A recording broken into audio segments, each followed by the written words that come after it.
What does it mean to survive when survival is all you know? North Tulsa, Oklahoma, where gunshots echo through the night, where hunger isn't a choice, where a maroon Chevy Suburban becomes home. This is the story of Josh Jacobs, born February 11th, 1998, into a world that never promised him anything. Then I got to read something about you, man, and you talked about sleeping in a car. And you said you didn't even recognize that you were sleeping in a car. You felt like you were going to bed and waking up. What is that like for someone that was your age dealing with that? Man, honestly, like at that time, I'm the middle of five. So like I didn't really understand really what I was going through at that time. And in that moment, I just felt like, this was a typical day for me with my family. And it was never like a dull moment or anything like that. I never really got to process it until I would say college. His parents split when he was in 4th grade, 8 years old, a family torn apart, 5 kids left in the wreckage. His father, Marty Jacobs, got custody, but custody doesn't mean stability. Not when there's no apartment, no electricity, no place to call home. For weeks, Josh and his father slept in that Suburban. Marty drove through the night with a gun on his chest, protecting his son from a world that wanted to swallow them whole. Josh would fall asleep in the back seat, wondering if his father ever closed his eyes. He never saw him sleep, not once. They bounced from motel to motel, hunting for free breakfast. When Marty finally got custody of all 5 kids, they crammed into a tiny apartment, white rice and ramen noodles, every single night. Josh took 8-hour train rides on Washington, D.C. metro subways because they were warmer than wherever he was calling home that week. He walked past corpses among the homeless. He used outdoor hoses to bathe, boiled water on a gas stove for a warm shower. This wasn't a movie. This was his childhood. You are playing in Oklahoma. I think the final stats are something like over 5,500 yards rushing, over 55 touchdowns, and you looking at dudes who you know you're better than, right? Who you're out rushing by thousands of yards, and they getting all these offers, and you aren't. Yeah. Because I would have to think, right, Josh, you knew, okay, Pops can't pay for me to go to school. I don't have the means to do that. So football is going to take me there. Yeah. But when you're doing everything you possibly can on the field and you aren't seeing it pay dividends. At McLean High School in Tulsa, Josh became something else on the football field, a different person entirely. Football wasn't an escape, it was oxygen. By his junior year, he led the entire state of Oklahoma in rushing yards, but nobody called. Not Oklahoma, not Oklahoma State, not even Tulsa. Josh ran for 5,372 yards in his high school career, 56 touchdowns, and scouts acted like he didn't exist. McLean wasn't a factory school. It sat in the wrong zip code. So Josh did what nobody expected. He put his highlights on Twitter. Social media became his recruiting coordinator. Alabama noticed. Late in his senior year, they offered. Josh broke down crying at his signing day ceremony, his family around him, his girlfriend Joy beside him, his 3-year-old son Braxton, born the same day he committed to the Crimson Tide, in his arms. Everything he'd survived led to this moment. You say, okay, I want to go to Bama to test myself against the best. Yeah. Part of testing yourself against the best is being a guy who could lead the NFL in rushing, right? Being a guy that could come change the run game for the Green Bay Packers and being the 3rd running back at his own college. Yeah. How difficult was it to stay strong or to continue believing in yourself when you like, man, they don't even trot me out there with the first team? Tuscaloosa 2016. Josh arrived at Alabama behind Damian Harris and Bo Scarborough, 3rd string, buried on the depth chart. But Nick Saban saw something. As a freshman, Josh rushed for 567 yards and 4 touchdowns. Limited touches, maximum violence. His sophomore year, disaster struck. He broke his ankle in week 5 against Ole Miss and played through it for 12 weeks, 284 yards on a fractured ankle. Nobody knew until the season ended. Then came 2018. the SEC championship game against Georgia. Josh had the flu, taking IVs before, during, and after the game. 83 yards, 2 touchdowns, 8 carries. SEC championship game MVP. One scout who watched that game said Josh looked like he was running on pure hatred. He finished his Alabama career with 1,491 rushing yards, 16 touchdowns, and a reputation for playing through anything.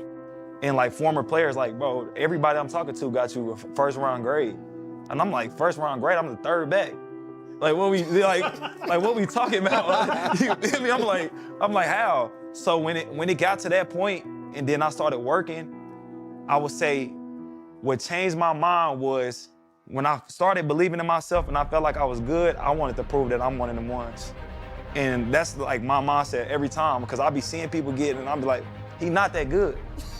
Like for real, like. April 25, 2019, the NFL draft. Josh sat in a Nashville hotel room with his family. Analysts debated whether running backs still mattered in the modern NFL, whether Josh was durable enough, whether his lack of pass-catching reps was a red flag. The first round came and went, no running backs taken. Then the Oakland Raiders selected Josh Jacobs with the 24th overall pick, the first running back off the board. John Gruden saw what Alabama fans already knew. This wasn't just another running back. This was a man who'd been preparing for war his entire life. Led the league in rushing, something I never did, and I can't even understand what that feels like. But I understand what it feels like to buy a home for one of my parents. You bought your father a house in 2020. Could you take us through that moment of gratitude, like your mindset and like the build up to that point? A lot of people don't know, in my rookie year, I was living very modest because like I deferred my signing bonus. We was in California, we was in Oakland. So I tried to defer my signing bonus to get it, in Vegas. Oakland, 2019. The Raiders were a franchise in transition, moving to Las Vegas in a year, playing their final season in the Oakland Coliseum. Gruden wanted to establish a ground game. He wanted to bring back smash mouth football. Josh Jacobs became the centerpiece. Week 1 against Denver, Josh rushed for 85 yards and 2 touchdowns. The Raiders won 24-16. By week 7, he'd already rushed for over 500 yards. Against the Bears in London, he exploded for 123 yards on just 26 carries. Defenders bounced off him like they'd hit a wall wrapped in skin. Josh finished his rookie season with 1,150 rushing yards and 7 touchdowns. He did it on a fractured shoulder that required surgery after the season. Pro Bowl selection, second-team All-Pro, Offensive Rookie of the Year runner-up. And he'd played half the season injured, because that's what Josh Jacobs did. He played through everything. And potential distractions. How was it really, being out? Bro, it was nothing like how people think. Like, the guys that was going out for real was the guys that weren't playing, or the guys that was barely playing, which I didn't understand that because it sounded backwards to me. Right. But like, that's literally how it was. Like, you live in Vegas, you're never on the strip. Like, you rarely ever go. You go if you taking your family to eat or something like that. Like, you never down there. You never really in the mix. You don't really have time to even be in the mix. And then if you a player. The Raiders moved to Allegiant Stadium in Las Vegas. Josh rushed for 1,065 yards despite missing 2 games. Then 2021 brought chaos. Head coach John Gruden resigned mid-season. The team imploded. Wide receiver Henry Ruggs killed someone in a drunk driving accident. The franchise was drowning. Josh carried them on his back anyway. 987 yards in just 15 games. But 2022 would be different. New head coach Josh McDaniels arrived. He looked at Josh Jacobs and saw something nobody else was willing to admit. This man could carry an entire offense. The Raiders didn't extend his contract. They didn't even pick up his 5th-year option. They told him to prove it. See, I got goosebumps, bro. You brought that up. I still talk to Henry. So Henry still called me. We still I'm still help him out and all of them type of things. His wife and his daughter, like all of that. Like we still connected. I know his whole family. You know, he's from Alabama. He played with me at Bama. His mama and them taught me how to bowl. Like, you know what I'm saying? Like, it's real love on a deeper level when it comes to Ruggs. And the sad part about it was we talked about going out that night. Josh spent the 2022 offseason enraged. He worked with a new trainer, changed his diet, transformed his body. When September arrived, he was a different animal. Week 1 against the Chargers, 57 yards and a touchdown. Week 2 against Arizona, 87 yards. Week 4 against Denver, 144 yards and 2 touchdowns. By mid-season, Josh was leading the NFL in rushing. He wasn't just good, he was unstoppable. Against Seattle in Week 12, he rushed for 303 yards and 2 touchdowns, the third highest single-game rushing total in NFL history. He didn't celebrate afterward. He just said it was about time the Raiders won a game. Against the Rams on Thursday Night Football in Week 14, Josh ran for 99 yards on a broken hip. He'd injured it against the Chargers the week before. Doctors told him to sit. Josh laughed at them. He finished the 2022 season with 1,653 rushing yards and 12 touchdowns. NFL rushing champion. First team All-Pro, Pro Bowl selection. And the Raiders still didn't pay him. They franchise tagged him for 2023. $10 million for one season. No long-term security, no respect. Just another year of proving himself. 2023 became a nightmare. The Raiders were terrible.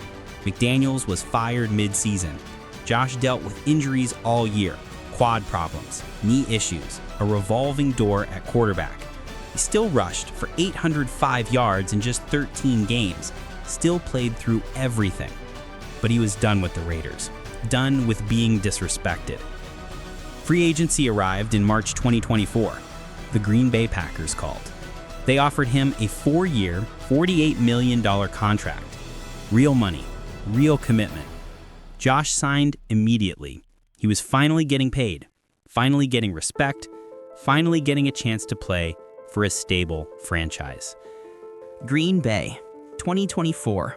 Josh joined a Packers team built around young quarterback Jordan Love. Matt LaFleur's offense thrived on play action and running game creativity. Josh fit perfectly. Week 1 in Brazil against the Eagles, he rushed for 84 yards and looked explosive. The injuries that plagued him in Vegas seemed like a distant memory. By week 11, Josh had already rushed for over 700 yards. He was on pace for another 1,000-yard season. The Packers were playoff contenders. Josh was finally playing meaningful football in December, finally part of something bigger than himself. But here's what nobody talks about. Josh Jacobs has played 5 NFL seasons. He's been injured in every single one. Fractured shoulder his rookie year, ankle and knee issues in 2020, rib injuries in 2021, broken hip in 2022, quad and knee problems in 2023. His body is a catalog of pain. Every carry takes something from him. In an interview during his 2022 Pro Bowl season, Josh was asked how he keeps playing through injuries. He said it's because he remembers sleeping in that Suburban. He remembers the hunger, the fear, the nights wondering if tomorrow would come. Playing football with broken bones is easy when you've survived what he's survived. His father, Marty, still lives in Tulsa. Josh bought him a house, made sure his siblings had what they needed, took care of everyone who took care of him. His son Braxton is now 9 years old. Josh makes sure that kid never has to wonder where his next meal is coming from, never has to sleep in a car, never has to use a garden hose to bathe. Through 6 seasons, Josh Jacobs has rushed for over 6,500 yards, 47 touchdowns, 1 rushing title, 1 All-Pro selection, 3 Pro Bowls, and he's done it all while playing through injuries that would end most careers. He's proven that running backs still matter, that toughness still matters, that where you come from doesn't determine where you're going. But this story isn't about statistics. It's about what happens when survival becomes your greatest strength. Josh Jacobs didn't just escape poverty, he weaponized it.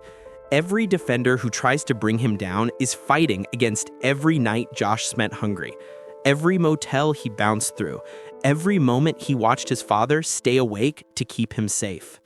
This is a man who played an entire season on a fractured shoulder, who rushed for 303 yards on national television with a broken hip, who carried an entire franchise on his back while they refused to pay him what he was worth.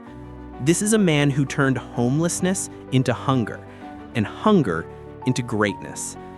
North Tulsa taught Josh Jacobs one lesson. Survival isn't pretty, it isn't comfortable, it isn't fair. But if you're willing to endure more pain than everyone else, you win. The NFL has never seen anything like him. A running back who treats every carry like his last meal, because there was a time when he didn't know when that meal was coming. That's Josh Jacobs, the homeless teen who became the NFL's most explosive superstar. The kid from McLean High School who nobody wanted. The man who refuses to stay down, no matter how many times the world tries to put him there.